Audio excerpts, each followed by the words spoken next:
Welcome back, finally, to the return of our Marvel Rivals videos. For those of you new here, we love making ideas and pitches for different Marvel characters to make it into Marvel Rivals. There's tons of other heroes that we've already done, so make sure to check out the rest of the series when you're done with this one. I bet you I've already even made your favorite missing character, and if I haven't, then make sure to tell me so I can do them in a future video. That being said, today I want to address 3 things. Firstly, the lack of villains issue Rivals sadly suffers from. I've mentioned it before, but the game now has a whopping 41 characters, yet 36 of those are superheroes, and of the remaining 5, well, only 3 are fully fledged undeniable villains.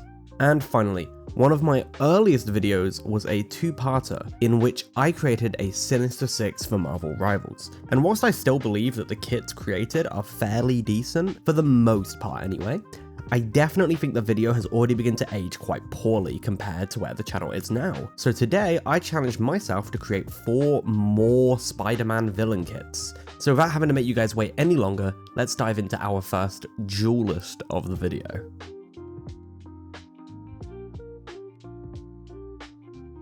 Mac Gargan is a classic Spidey foe, most notably taking the moniker of a spider's natural predator, the Scorpion. He has historically worked for many a villainous organization throughout the Marvel mythos, but originally it all stems back to JJJ trying to create his own anti-Spider-Man. And over the years, the many gifts, gadgets, and suits bestowed onto Gargan have led to him effectively being a living weapon. Personally, I kind of use Scorpion for Spidey how I see Captain Boomerang for the Flash. Not an arch nemesis, and sure, he's his villain, but I don't think he necessarily belongs in teams like the Sinister Six, or for Boomerang's case, the Rogues. And I regularly expect to see him face off against other superheroes and hold his own. Scorpion really has a lot of weight in the world of Marvel's New York, and has tapped into every corner and element of storytelling. Hell, he's even part of Venom's history in quite a significant way.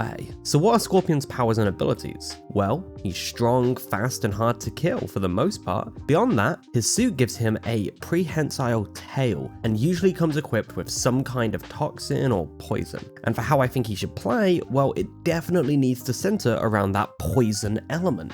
I think especially after Insomniac's attempt at the character, he's developed this synergy with fans to the Arkham Scarecrow, being that Gargan will inflict some horrible drug onto Spider-Man, and he has to then both face off against the hallucinations whilst also fighting the villain himself. And with that, I think Gargan is most certainly a duelist. He's messing up enemy backlines and then striking for the kill. To start things off, I want to show where his kit is centered, that being the poisons he's known to carry. This is Apex Predator, and it's a passive ability. You see, Scorpion always has one of 3 poisons loaded in his tail. The first is one created by Hammer Industries. This poison disorients its victims, applying slowness to them, making it easy for Gargan to control the fight and take advantage. The second was provided by Roxxon, and it's a special nerve agent that deals damage over time to whoever is affected by it. And the final one is of Gargan's own design. Inspired once again from the hallucinations of the Insomniac games,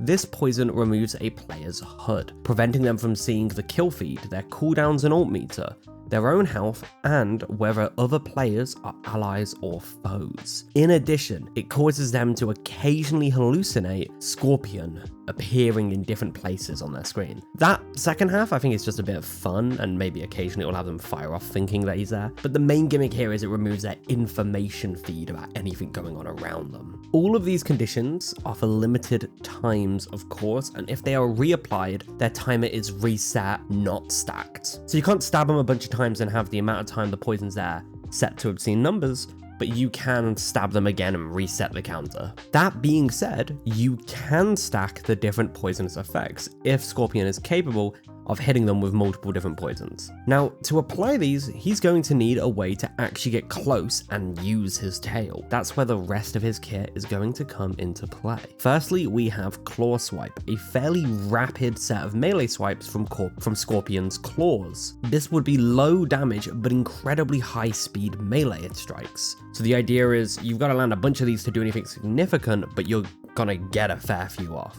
And of course, these are accompanied by an alternate fire. This is Tail Strike, and it almost works like a reverse of the Thing's alternate fire. The Thing has a slow build-up and a high payoff, whereas Scorpion has a fast and powerful ability, but with an animation at the end, even on a miss, that can be punishing to him. So instead of the Thing who has to cock his hand back for a few seconds and then throw it, Scorpion's gonna land this hit immediately. He's just then stuck for a brief moment. Now, if you land the strike, this brief moment is him injecting the poison into the opponent, whereas if you miss, it's his tail quickly reloading. So no matter what, there is a reason for this little animation. Basically, it means it's a really effective ability if he knows he can land it, but there is that risk of if he whiffs it, he's kinda screwed. Now, that alone isn't his only method of injecting his enemies.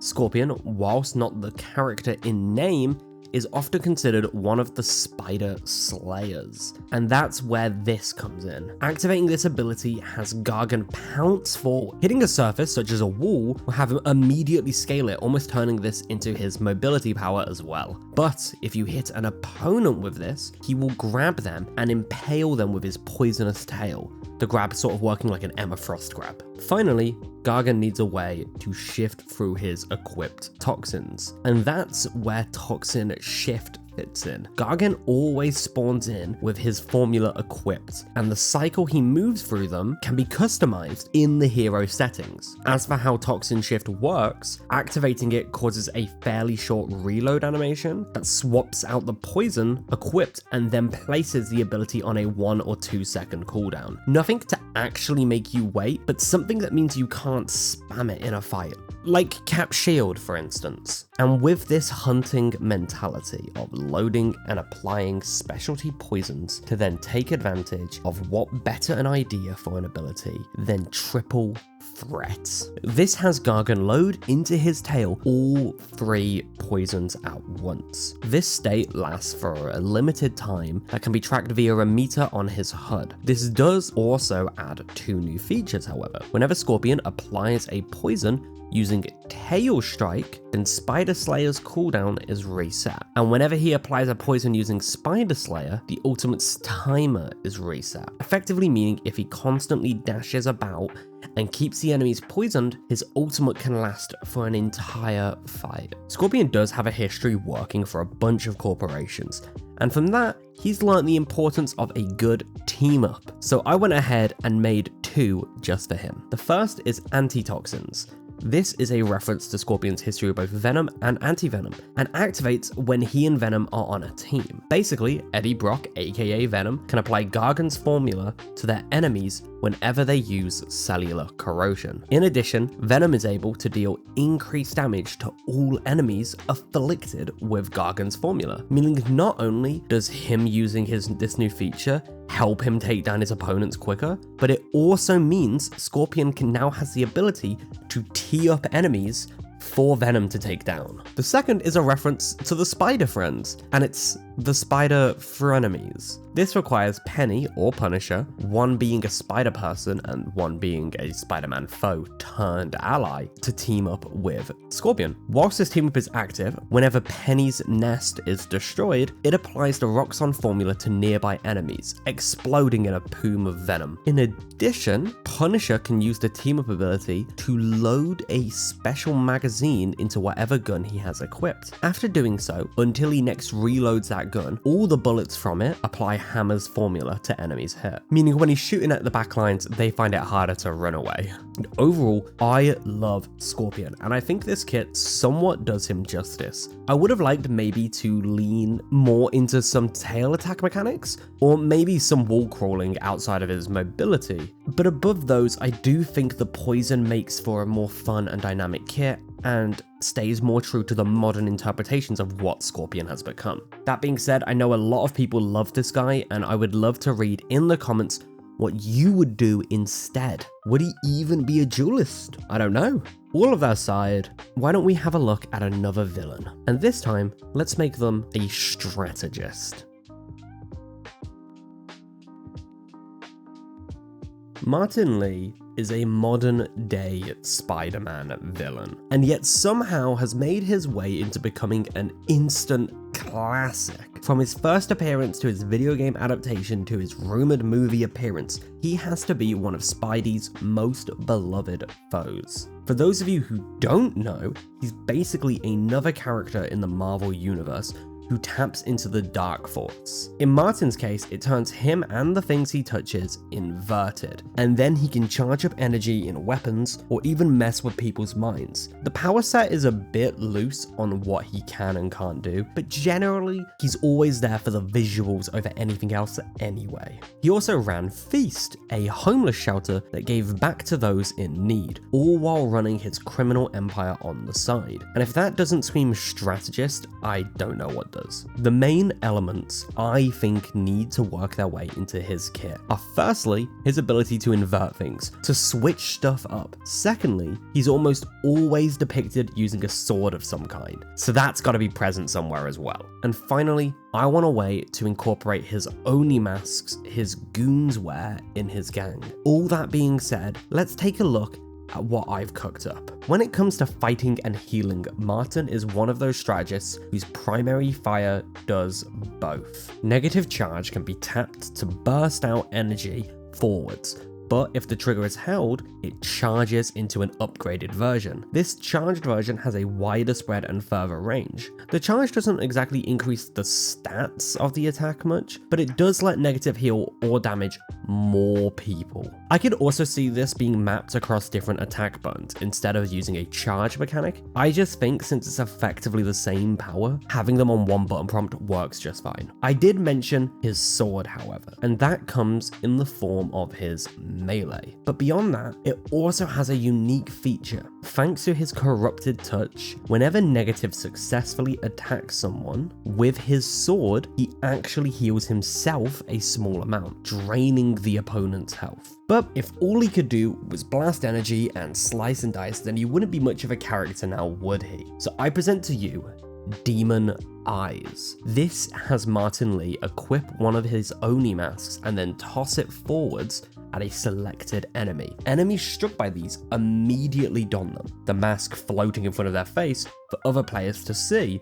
The player wearing it would get some sort of effect around the border of their screen and a little symbol above their health bar so that they know they're being affected as well. The mask does one thing: it turns on friendly fire. Now at first that might not seem like a lot, you know, it might be a bit strange, but remember, this means that players have to be extra safe on AoE attacks, rapid fire gunfights, and if they're a strategist whose basic fire is how they heal, well now it's damaging their allies at the same time it's healing them. And heroes like Iron Man and The Thing need to be super careful when they ult, since they could take out their entire team with them. I really like the idea of negative both messing with their mind and applying a reverse to their attacks. It's just the most him ability I could design, but I didn't want to go down the route of saying, okay, they now heal at your allies and damage their allies, because I feel like that's a little too powerful and a little too broken. You're basically just removing them from the fight. This, at the very least, keeps them in. They just have to be super careful. And if you apply it to a strategist, depending on which one it is, you can effectively remove their role for a few moments. Coming off of that, Mr. Negative can also apply those inversion powers to himself in a certain way. This ability has him quickly slash his sword at the air. If mistimed, it does nothing, but if timed properly, it will slice an incoming attack, turning the damage it would deal into healing, a high skill requirement, but with an incredibly high reward. And to end it off, we have an ability that helps Mr. Negative enable his team or prevent the opposition from taking control. Line in the Sand has two elements. The first is a basic dash attack. Martin Lee soars forward, swinging his blade at the very end of the dash and hurting anyone struck by it. The second half is where it gets actually interesting. After dashing, he leaves a flaming blue line behind him. and any allies who walk through this line gain a buff that lowers all incoming damage. Now, of course, if they step back through this line, that buff is removed, so they have to make sure they stay past it. Now, this lets him reward his team for pushing up against the enemy, meaning that he can basically set them up to take on a team fight with a major advantage. But twofold, if enemies walk through this line, they receive a debuff, now taking a reduction to the damage they deal. Of course, just like the allies, if they walk back, they lose this debuff. But this does mean on a defense, Lee can effectively close off an entry point for the opposition, or he can, if there's only one main route, he can block the entire line, and now when the enemies are trying to push you guys back, they are weakened in doing so. And if you're successful enough at stopping them, your team might even pass through that line and therefore gain the buff. Now, after a set amount of time passes, or once Martin himself is KO'd, the flames will vanish, and all the buffs and debuffs will disappear. So, with this kit, Martin can effectively play Puppet Master with the field.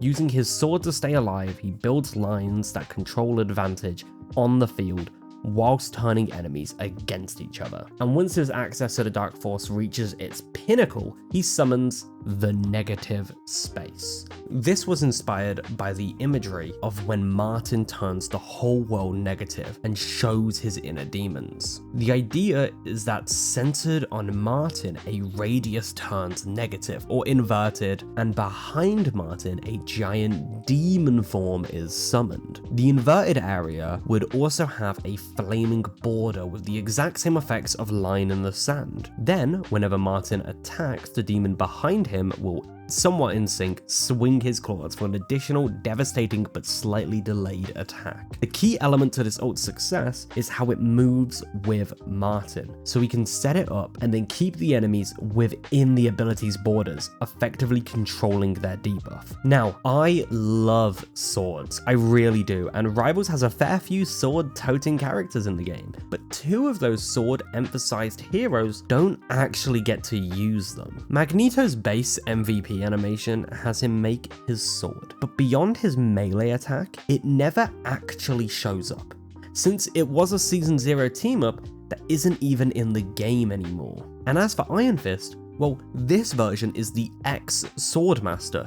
He even gets a skin with an MVP dedicated to such a thing. So why on earth are there no abilities for him? Well, good thing Martin Lee is here to fix that with Dark Force blades. Magneto effectively gets his Scarlet Witch sword back, but now with the Dark Force energy binding the blade. I mean, I've written here that it's basically the exact same thing as it was before, but if you guys can come up with a unique ability for the Dark Force element of it, I'd love to hear it. And as for Iron Fist, well, he uses the team ability button to turn Yachi Chung Quen, if I pronounce that right, into a sword-based attack instead, summoning the sword, now effectively doing what he did before, but with a higher radius, allowing for either more wild swings or better crowd control, and of course a higher damage output as necessary. Okay, and that's everything for the good old Martin over here. I'd love to know what you think, and do you agree that Mr. Negative has earned his spot as a Spider-Man classic villain, even though he's so modern? Well, our next character is going to be a Vanguard, and is someone who I initially planned to make way back in the Sinister 6 video. But before we talk about him, I just want to take a moment to thank you all for watching. I make these in my spare time and just for fun. We aren't sponsored or any of that crap, and I'm always amazed at the kindness and support you guys give me. Usually my talkie videos don't do too great, but the last one I did, you all showed up and gave some support, so I really appreciated that. Thank you all.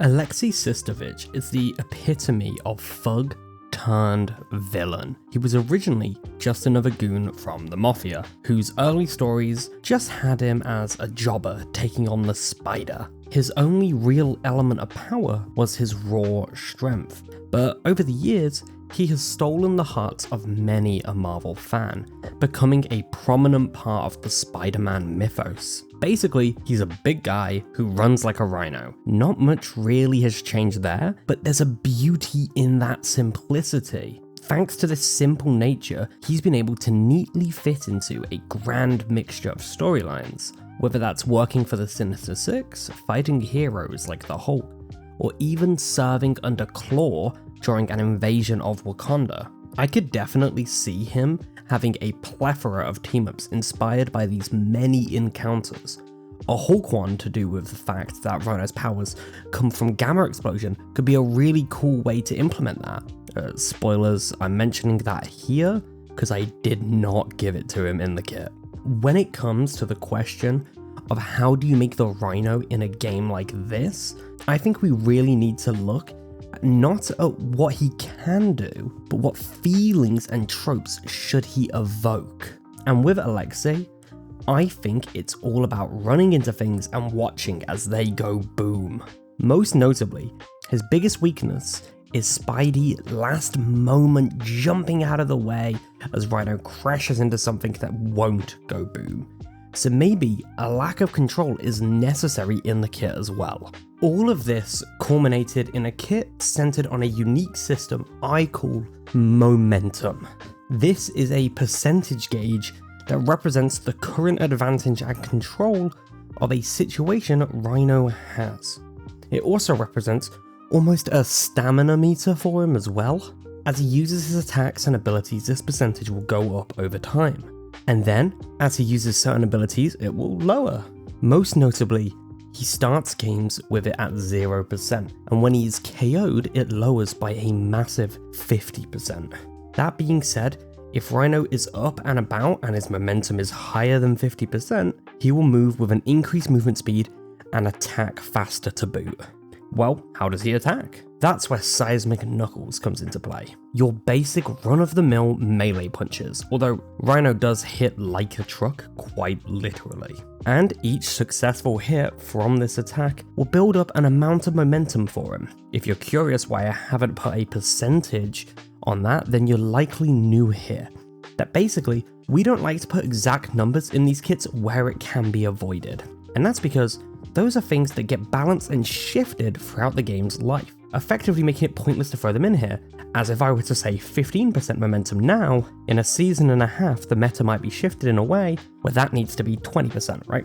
And it's the kind of thing where when you put a number on it, it determines whether an ability is broken or not. And that's not what we're trying to do. Now, the first thing Rhino can choose to do with his momentum is slowly lose it with Steel Hide. This has him channel his high-tech armor, slowly converting momentum into shield. Moving or taking damage prematurely ends his ability and thus allows him to retain whatever momentum was not converted. This is Rhino's primary way of keeping himself in the fight and gaining shield. There is a second way of building momentum for our Animalist Wrecking Ball, and that is Horn Rush. When activated, Rhino quickly dives forwards, horn first of course, and crashes into any enemies in front of him. This not only damages them, but builds high momentum and applies a notable knockback to whoever is hit. Of course, I saved the main move for last. The real Rhino-centric ability would be Stampede. Now, Stampede is entirely reliant on your momentum, so it doesn't actually have a cooldown. Instead, when activated, it cannot be deactivated. Rhino will begin to run forwards, charging now with tighter turning and less control. While he runs,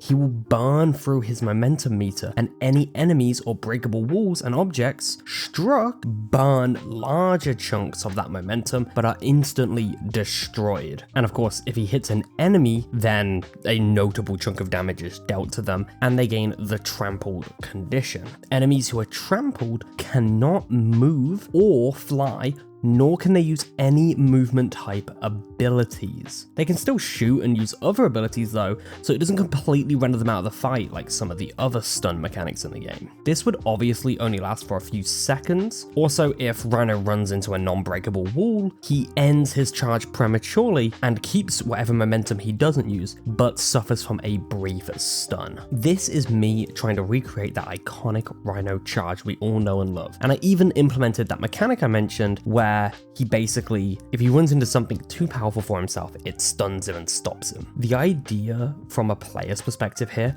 is to manage your momentum and then focus on opening the battlefield up when on the attack and destroying structures and objects when on the defense. He's certainly not a viable solo tank, but as an off tank, he could wreak havoc on the enemies. I did also toy around with another passive for him, one I haven't put on my final kit, but I want to know what you all think. It's called Earthshaker, and it effectively means that whenever Rhino applies Trampled to someone, he gains temporary shield, trying to reward him for using his Stampede and rushing through an enemy team. I think it's good, but I also think Trampled is a good enough condition that the shield isn't actually necessary. I don't know, I'd love to know what you guys think of that though. Of course, if you have someone as wild and rush down heavy as this, they need one hell of an ultimate move, and that's where Rampage kicks in. This locks Rhino's momentum to 100% for a set time, and while this is the case, he enters a unique Stampede. Whilst in this particular version of Stampede, he retains all the traits of the normal one, but also gains 2 unique inputs. Rhino can press the alternate fire button in order to redirect himself, spinning him 180 degrees, meaning that after running through the enemy, he can then flip back and do it all again. He also can press the primary fire in order to pummel someone. Pummel has him leap onto someone and send a few blows into them. This is a locked animation, kind of like Hulk's grab, and does take up the ult's time, but presents guaranteed damage to make up for that. Once the ult ends, Rhino comes to a stop and is left with 100% momentum on his meter, setting him up to do what's best for the rest of the team fight or for the next one he encounters. Now initially I wouldn't give a momentum lock to like reset at the end of the ult, but given I do personally feel that these sort of ults tend to be quite weaker, given so much of the timer could be spent wasted on him just running, and then if you animation lock, you're really only targeting one person. So I think to make up for the semi-weak ults, that still feels very Rhino-esque, don't get me wrong, we reset his meter to 100 so that after it he can still be super useful in the fight. I did say he has a history of working with and for others as an enforcer, and that's what his team up here is all about. Phoenix Enforcer has him bestowed with a small amount of the Phoenix Force. Now, I don't particularly know if he's ever actually worked for Phoenix. I highly doubt it. Rhino and the X-Men have very little to do with each other, and then on top of that, Jean Grey Phoenix is usually depicted as a good guy, so putting Rhino as a worker for him makes no real sense. But this is Rivals, where people who don't normally team up can, and that's what I've got going here. What this means is when using Stampede, Rhino will be able to use the team up in order to stop himself prematurely. It does come at a cost, however. When he stops running, all remaining momentum is converted into a Phoenix Blast that destroys any breakable objects within its radius. The radius size obviously being determined by how much momentum is used up by it. This lets him stop early and reset any turrets, nests, and of course, onks, but at the cost of his momentum.